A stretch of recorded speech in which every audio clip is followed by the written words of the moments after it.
Mamlaka nchini Iran inadai kwamba Israel ilipanga kumuua kiongozi muadham wa serikali ya mapinduzi ya Iran, Ayatollah Al-Khamenei, lakini wameshindwa.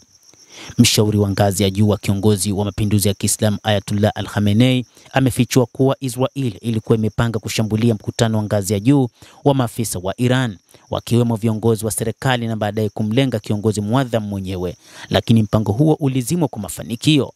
Akizungumza katika mahojiano ya televisheni, Larijani alisema kuwa mipango ya adui katika vita hii ilikuwa kuwalenga makamanda wa IRGC na vituo muhimu vya kitaifa.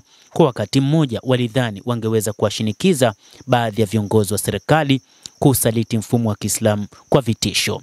Larijani, aliyekuwa spika wa bunge kati ya mwaka 2008 na mwaka 2020, alifichua zaidi kuwa wakati wa vita Israel ilijaribu kutisha maafisa mbalimbali wa Iran, ikiwa ni pamoja na wanasiasa, maafisa wa kijeshi na maafisa wa usalama.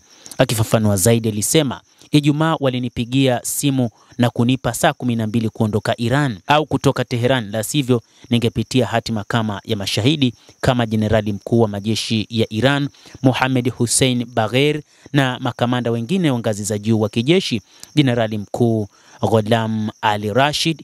Niliwapa jibu walilostahili, anasema. Akirejelea mashambulizi ya Marekani dhidi ya maeneo ya amani ya nyuklia ya Iran kama Fordo, Natanz na Isfahan, Larijani alifafanua kuwa ni juhudi za kuokoa sura na kusema wacha waendelee kufurahia hilo. Akitaja hatua za Iran za kulipiza kisasi dhidi ya mashambulizi ya Marekani nchini Iran, Larijani alisema kati ya makombora 14 ya Iran, 6 yalilenga kambi ya Marekani nchini Qatar na yalipiga kwa nguvu, kila moja likiwa na kilo 400 za mada za mlipuko.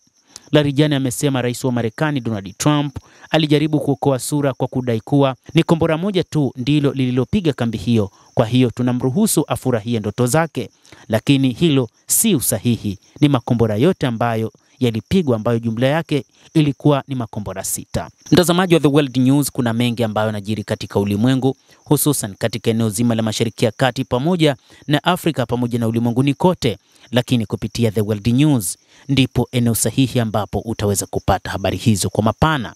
Jina langu ni Adam Hussein, nikisuhi tu usisahau kulike, usisahau kucomment, kadhalika na kusubscribe channel yetu hii.